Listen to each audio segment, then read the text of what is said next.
भारत माता की। भारत माता की। मध्य प्रदेश के गवर्नर श्री मंगूभाई पटेल, मुख्यमंत्री भाई शिवराज जी, केंद्रीय मंत्रिमंडल के मेरे सहयोगीगण, पंचायती राज मंत्रालय का नेतृत्व कर रहे भाई गिरिराज जी, विधायकगण, सांसदगण, अन्य सभी महानुभाव और बड़ी संख्या में यहां पधारे मेरे प्यारे भाइयों और बहनों, रीवा की इस ऐतिहासिक धरती से मैं मां विंध्यवासिनी को प्रणाम करता हूं। ये धरती शूरवीरों की है,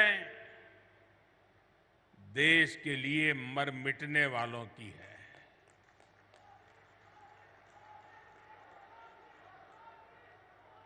मैं अनगिनत बार रीवा आया हूं, आपके बीच आया हूं और हमेशा मुझे आपका भरपूर प्यार और स्नेह मिलता रहा है।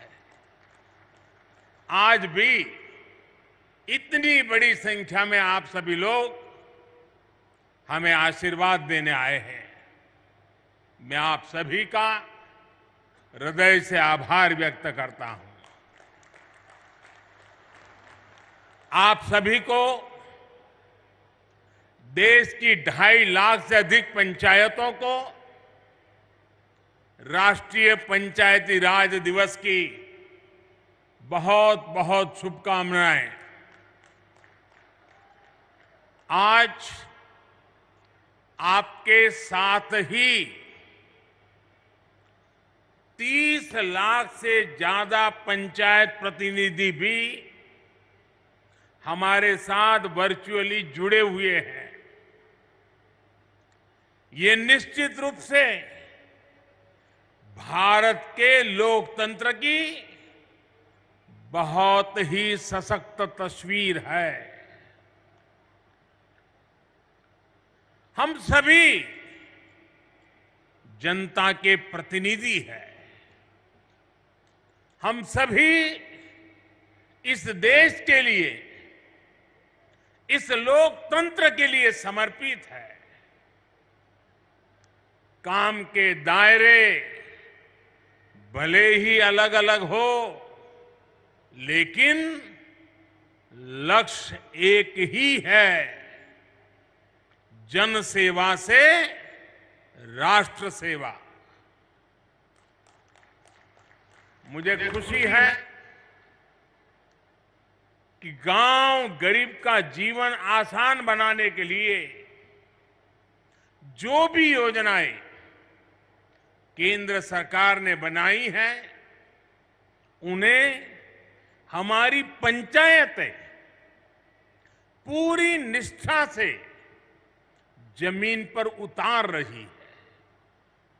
भाई और बहनों, आज यहां ई ग्राम स्वराज और ई ग्राम पोर्टल को मिलाकर जो नई व्यवस्था लॉन्च की गई है, उससे आपका काम और आसान होने वाला है।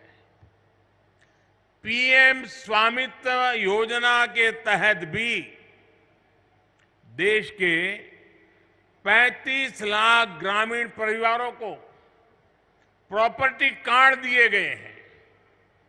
आज मध्य प्रदेश के विकास से जुड़ी 17,000 करोड़ रुपए से अधिक की परियोजनाओं का शिलान्यास और लोकार्पण भी हुआ है।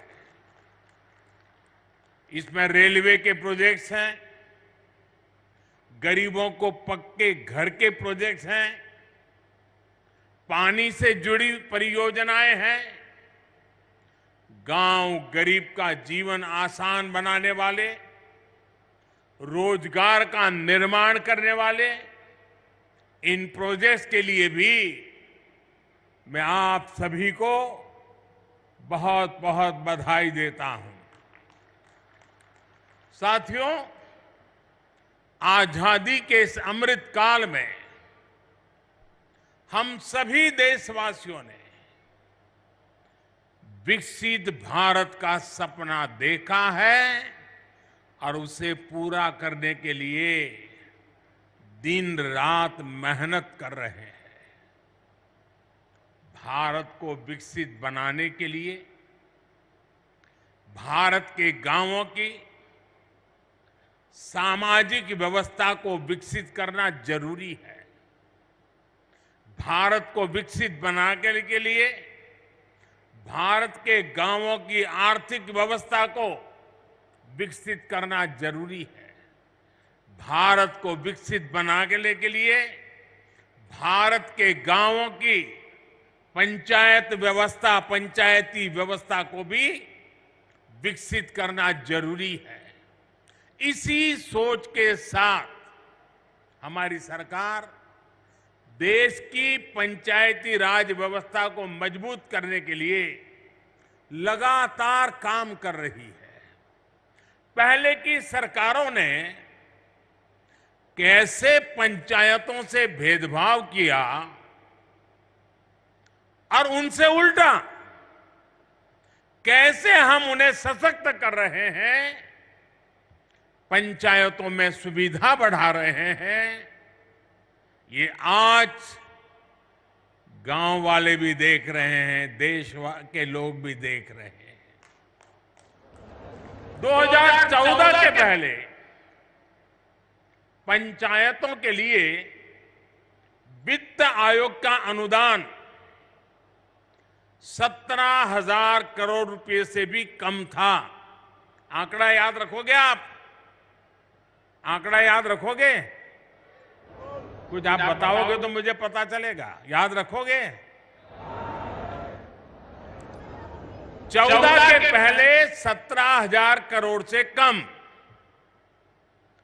क्या इतनी कम राशि से इतना बड़ा देश, इतनी सारी पंचायतें कैसे अपना काम कर पाती? 2014 में हमारी सरकार आने के बाद पंचायतों को मिलने वाला ये अनुदान 70,000 से बढ़ाकर 2 लाख करोड़ रुपए से ज्यादा हो गया है। आप बताएंगे मैंने कितना बताया? पहले कितना था, अब कितना हुआ? चला जाए साहब। अब आप अंदाज लगा सकते हैं काम कैसे करते हैं। मैं आपको 2 और उदाहरण देता हूं। 2014 से पहले के 10 वर्षों में, मैं उन 10 साल की बात करता हूं, केंद्र सरकार की मदद से 6,000 के आसपास ही पंचायत भवन बनवाए गए थे। पूरे देश में करीब करीब 6,000 पंचायत घर बने थे। हमारी सरकार ने 8 साल के अंदर अंदर 30,000 से ज्यादा नए पंचायतों भवन का निर्माण करवा चुकी है। अब ये आंकड़ा भी बताएगा कि हम गांवों के लिए कितने समर्पित हैं। पहले की सरकार ने ग्राम पंचायतों तक ऑप्टिकल फाइबर पहुंचाने की योजना भी शुरू की थी, लेकिन उस योजना के तहत देश की 70 से भी कम, 100 भी नहीं, 70 से भी कम ग्राम पंचायतों को ऑप्टिकल फाइबर से जोड़ा गया था। वो भी शहर के बाहर जो नजदीक में पंचायत पड़ती थी वहां पर गए थे। ये हमारी सरकार है जो देश की 2 लाख से ज्यादा पंचायतों तक ऑप्टिकल फाइबर को ले गई है। फर्क साफ है दोस्तों। आजादी के बाद की सरकारों ने कैसे भारत की पंचायती राज व्यवस्था को ध्वस्त किया, मैं इसके विस्तार में नहीं जाना चाहता। जो व्यवस्था आजादी के भी सैकड़ों वर्ष, हजारों वर्षों पहले से थी, उसी पंचायती राज व्यवस्था पर आजादी के बाद भरोसा ही नहीं किया गया। पूज्य बापू कहते थे, भारत की आत्मा गांवों में बसती है, लेकिन कांग्रेस ने गांधी के विचारों को भी अनसुना कर दिया। 90 के दशक में पंचायती राज के नाम पर खानापूर्ति जरूर की गई, लेकिन फिर भी पंचायतों की तरफ वो ध्यान नहीं दिया गया जिसकी जरूरत थी। साथियों, 2014 के बाद से देश ने अपनी पंचायतों के सशक्तिकरण का बीड़ा उठाया है और आज इसके परिणाम नजर आ रहे हैं। आज भारत की पंचायतें गांवों के विकास की प्राणवायु बनकर उभर रही है। ग्राम पंचायतें गांव की आवश्यकता के अनुसार गांव का विकास करें, इसके लिए ग्राम पंचायत विकास योजना बनाकर काम किया जा रहा है। साथियों, हम पंचायतों की मदद से गांवों और शहरों के बीच की खाई को भी लगातार कम कर रहे हैं। डिजिटल क्रांति के इस दौर में अब पंचायतों को भी स्मार्ट बनाया जा रहा है। आज पंचायत स्तर पर योजनाएं बनाने से लेकर उन्हें लागू करने तक में टेक्नोलॉजी का भरपूर इस्तेमाल हो रहा है। जैसे आप लोग अमृत सरोवर पर इतना काम कर रहे हैं, इन अमृत सरोवरों के लिए जगह चुनने में, काम पूरा करने में हर स्तर पर टेक्नोलॉजी का खूब इस्तेमाल हुआ है। आज यहां ई Gram Swaraj jam integrated portal का शुभारंभ भी किया गया है। इससे पंचायतों के माध्यम से होने वाली खरीद की प्रक्रिया सरल और पारदर्शी बनेगी। इससे अब पंचायतों को कम कीमत में सामान मिलेगा और स्थानीय छोटे उद्योगों को भी अपना सामान बेचने का एक सशक्त माध्यम मिल जाएगा। दिव्यांगों के लिए ट्राइसिकल हो या बच्चों की पढ़ाई से जुड़ी चीजें, पंचायतों के सब सामान इस पोर्टल पर आसानी से मिलेगा। भाई और बहनों, आधुनिक टेक्नोलॉजी का एक और लाभ हम पीएम स्वामित्व योजना में भी देख रहे हैं। हमारे यहां गांव के घरों के प्रॉपर्टी के कागजों को लेकर बहुत उलझने रही है। इसके चलते भली भांति के वाद विवाद होते हैं, अवैध कब्जों की आशंका होती है। पीएम स्वामित्व योजना से अब ये सारी स्थितियां बदल रही है। आज गांव-गांव में ड्रोन टेक्नोलॉजी से सर्वे हो रहा है, मैप बन रहे हैं। इसके आधार पर बिना किसी भेदभाव के कानूनी दस्तावेज लोगों के हाथ में सौंपे जा रहे हैं।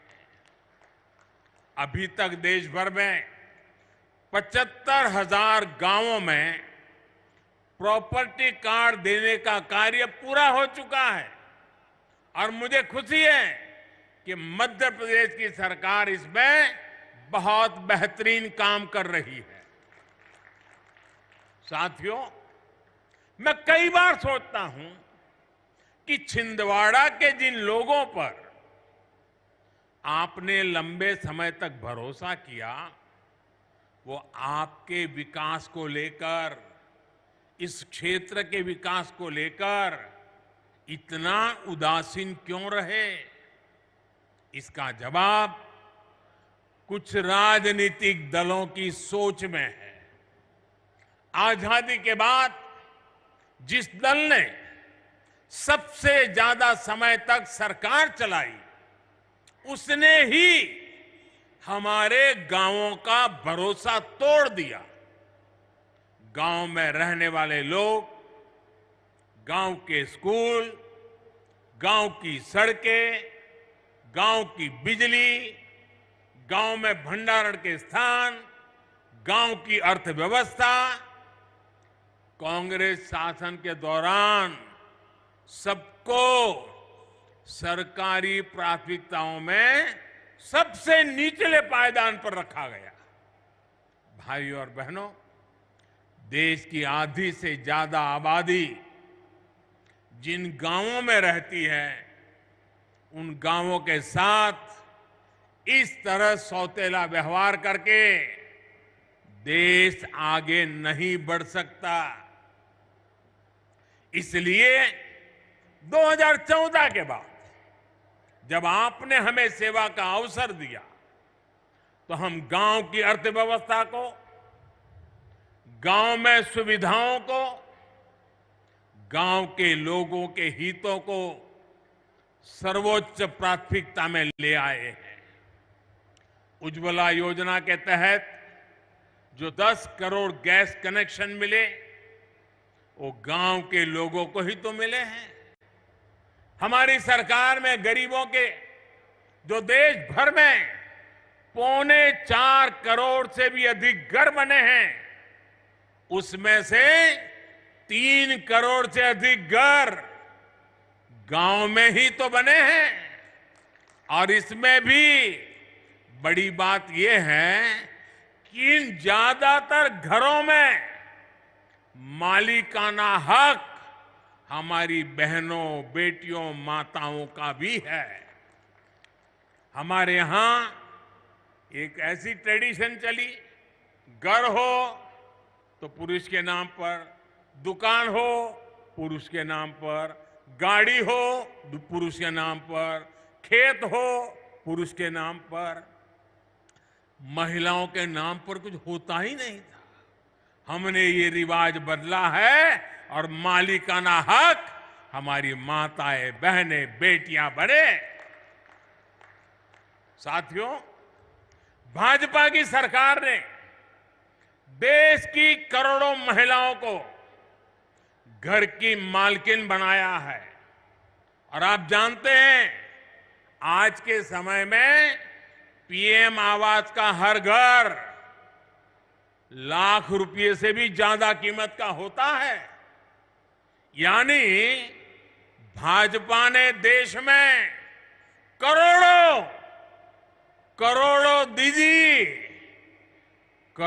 दीदी को लखपति दीदी बनाया है। मैं इन सभी लखपति दीदियों को प्रणाम करता हूं। आप आशीर्वाद दीजिए कि देश में और कोटि-कोटि दीदी भी लखपति बने, इसके लिए हम काम करते रहे। आज ही यहां 4 लाख लोगों का उनके अपने पक्के घर में गृह प्रवेश हुआ है। इसमें भी बहुत बड़ी संख्या में लखपति दीदी बन गई है। मैं सभी को बहुत बहुत बधाई देता हूं। साथियों, पीएम सौभाग्य योजना के तहत जिन 2.5 करोड़ घरों में बिजली पहुंची, उनमें से ज्यादातर गांव के ही घर हैं। गांव के रहने वाले मेरे भाई बहन हैं। गांव के लोगों के लिए हमारी सरकार ने हर घर जल योजना भी शुरू की है। सिर्फ 3-4 साल में इस योजना की वजह से देश के 9 करोड़ से अधिक ग्रामीण परिवारों को घर में नल से जल मिलने लगा है। यहां एमपी में भी गांव में रहने वाले सिर्फ 13 लाख परिवारों तक नल से जल पहुंचता था। पहले की बात करता हूं। आज एमपी के गांवों में करीब करीब 60 लाख घरों तक नल से जल पहुंचने लगा है और आपका एक जिला तो 100% हो गया है। साथियों, हमारे गांव के लोगों का पहले देश के बैंकों पर अधिकार ही नहीं माना जाता था, भुला दिया गया था। गांव के ज्यादातर लोगों के पास ना बैंक खाते होते थे और ना ही उन्हें बैंकों से सुविधा मिलती थी। बैंक खाता ना होने की वजह से सरकार जो पैसा गरीबों के लिए भेजती थी वो भी बीच में ही लूट जाता था। हमारी सरकार ने इसे भी पूरी तरह बदल दिया है। हमने जनधन योजना चलाकर गांव के 40 करोड़ से ज्यादा लोगों के बैंक खाते खुलवाए। हमने इंडिया पोस्ट पेमेंट बैंक के माध्यम से पोस्ट ऑफिस का उपयोग करके गांवों तक बैंकों की पहुंच बढ़ाई। हमने लाखों बैंक मित्र बनाए, बैंक सखियों को प्रशिक्षित किया। आज इसका प्रभाव देश के हर गांव में नजर आ रहा है। देश के गांवों को जब बैंकों की ताकत मिली है तो खेती किसानी से लेकर व्यापार कारोबार तक सब में गांव के लोगों की मदद हो रही है। साथियों, पहले की सरकारों ने भारत के गांवों के साथ एक और बड़ा अन्याय किया था। पहले की सरकारें गांव के लिए पैसे खर्च करने से बचती थी। गांव अपने आप में कोई वोट बैंक तो था ही नहीं, इसलिए उन्हें नजरअंदाज किया जाता था। गांव के लोगों को बांटकर कई राजनीतिक दल अपनी दुकान चला रहे थे। भारतीय जनता पार्टी ने गांवों के साथ हो रहे इस अन्याय को भी समाप्त कर दिया है। हमारी सरकार ने गांवों के विकास के लिए भी तिजोरी खोल दी। आप देखिए, हर घर जल योजना पर 3.5 लाख करोड़ रुपए से ज्यादा खर्च किया जा रहा है। पीएम आवास योजना पर भी लाखों करोड़ रुपए खर्च किए जा रहे हैं। दशकों से अधिक अधूरी पड़ी सिंचाई परियोजनाओं को पूरा करने के लिए 1 लाख करोड़ रुपए खर्च किए जा रहे हैं। पीएम ग्रामीण सड़क योजना पर भी हजारों करोड़ रुपए खर्च किए जा रहे हैं। पीएम किसान सम्मान निधि के तहत भी सरकार ने करीब करीब 2.5 लाख करोड़ रुपए सीधे किसानों के बैंक खातों में भेजे हैं। यहां एमपी के लगभग 90 लाख किसानों को भी 18,500 करोड़ रुपए इस योजना के तहत मिले हैं। इस निधि से रीवा के किसानों को भी करीब करीब 500 करोड़ रुपया मिले हैं। हमारी सरकार ने जो एमएसपी बढ़ाई है उससे भी गांवों में हजारों करोड़ रुपए अतिरिक्त पहुंचे हैं। कोरोना के इस काल में पिछले 3 साल से हमारी सरकार गांव में रहने वाले गरीबों को मुफ्त राशन दे रही है। गरीब कल्याण की इस योजना पर भी 3 लाख करोड़ रुपए से अधिक खर्च किए जा रहे हैं। साथियों, जब गांव में विकास के इतने काम होते हैं, जब इतना सारा पैसा खर्च होता है, तो गांव में रोजगार के अवसर भी बनते हैं। गांव में रोजगार, स्वरोजगार को गति देने के लिए, गांव के लोगों को गांव में ही काम देने के लिए केंद्र सरकार मुद्रा योजना भी चला रही है। मुद्रा योजना के तहत लोगों को बीते वर्षों में 24 लाख करोड़ रुपए की मदद दी गई है। इससे गांवों में भी करोड़ों लोगों ने अपना रोजगार शुरू किया है। मुद्रा योजना की बहुत बड़ी लाभार्थी भी हमारी बहनें हैं, बेटियां हैं, माताएं हैं। हमारी सरकार की योजनाएं किस तरह गांव में महिला सशक्तिकरण कर रही है, गांव में महिलाओं को आर्थिक रूप से सशक्त कर रही है, उसकी चर्चा आज हर तरफ है। बीते 9 साल में 9 करोड़ महिलाएं सेल्फ हेल्प ग्रुप में शामिल हुई है। यहां मध्य प्रदेश में भी 50 लाख से ज्यादा महिलाएं स्वयं सहायता समूह से जुड़ी है। हमारी सरकार में हर स्वयं सहायता समूह को बिना बैंक गारंटी 20 लाख रुपए तक का ऋण दिया जा रहा है। कितने ही लघु उद्योगों की कमान अब महिलाएं ही संभाल रही है। यहां तो राज्य सरकार ने हर जिले में दीदी कैफे भी बनाया है। पिछले पंचायत चुनावों में सेल्फ हेल्प ग्रुप से जुड़ी करीब 17,000 बहनें पंचायत प्रतिनिधि के तौर पर चुनी गई है। ये अपने आप में बड़े गर्व की बात है। मैं मध्य प्रदेश की नारी शक्ति को इसके लिए फिर एक बार बहुत बहुत बधाई देता हूं। साथियों, आज यहां आजादी के अमृत महोत्सव में समावेशी विकास का अभियान भी शुरू हुआ है। ये विकसित भारत के निर्माण के लिए सबका प्रयास के भाव को सशक्त करने वाला है।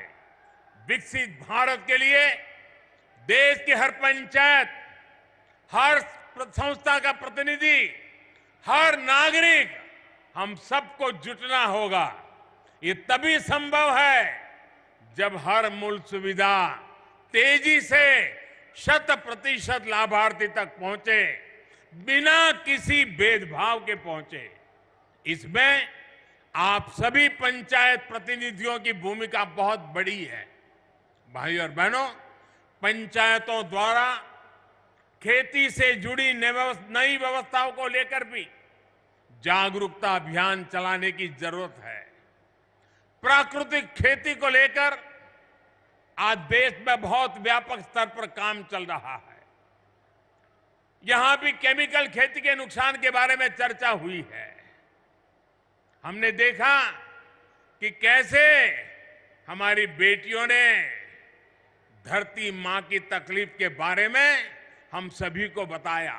नाट्य प्रयोग करके धरती मां की वेदना हम तक पहुंचाई है। केमिकल वाली खेती से धरती मां का जो नुकसान हो रहा है, बहुत ही आसान तरीके से हमारी इन बेटियों ने सबको समझाया है। धरती की ये पुकार हम सभी को समझनी होगी। हमें हमारी मां को मारने का हक नहीं है। ये धरती हमारी मां है, उस मां को मारने का हमें अधिकार नहीं है। मेरा आग्रह है कि हमारी पंचायतें प्राकृतिक खेती को लेकर जन जागरण अभियान चलाए। छोटे किसान हो, पशुपालक हो, मछुआरे भाई बहन हो, इनकी मदद के लिए जो अभियान केंद्र सरकार चला रही है, उसमें भी पंचायतों की बड़ी भागीदारी है। जब आप विकास से जुड़ी हर गतिविधि से जुड़ेंगे तो राष्ट्र के सामूहिक प्रयासों को बल मिलेगा।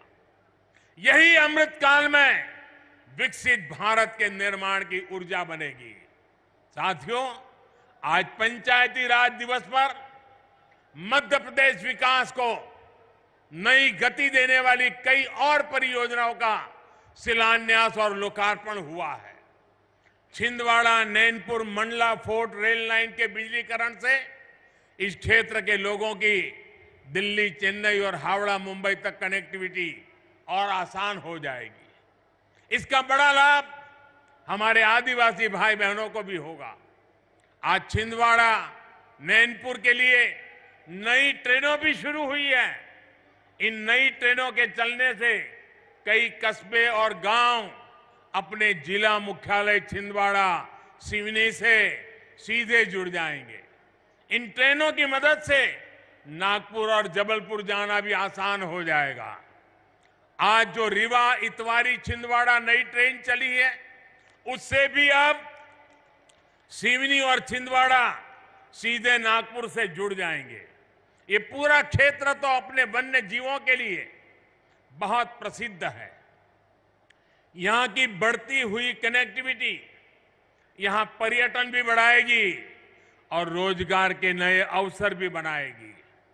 इसका बड़ा लाभ यहां के किसानों को होगा, विद्यार्थियों को होगा, रेलवे के डेली पैसेंजर्स को होगा, छोटे कारोबारी और दुकानदारों को होगा। यानी डबल इंजन की सरकार ने आज आपकी खुशियां भी डबल कर दी है। साथियों, आज मैं आपका एक और बात के लिए आभार व्यक्त करना चाहता हूं। अभी शिवराज जी ने बड़े विस्तार से वर्णन किया कि इस रविवार मन की बात के 100 एपिसोड पूरे हो रहे हैं। आप सभी के आशीर्वाद, आप सभी के स्नेह और आपके योगदान की वजह से ही मन की बात आज इस मुकाम तक पहुंचा है। मध्य प्रदेश के अनेकों लोगों की उपलब्धियों का जिक्र मैंने मन की बात में किया है। यहां के लोगों की लाखों चिट्ठियां और संदेश भी मुझे मिलते रहे हैं। इस बार रविवार को मन की बात में फिर आपसे मिलने के लिए मैं भी बहुत इंतजार कर रहा हूं, क्योंकि सेंचुरी है ना, और हमारे यहां तो सेंचुरी का जरा महत्व ज्यादा ही होता है। आप हर बार की तरह रविवार को अवश्य मेरे साथ जुड़िएगा। इसी आग्रह के साथ मैं अपनी बात समाप्त करता हूं।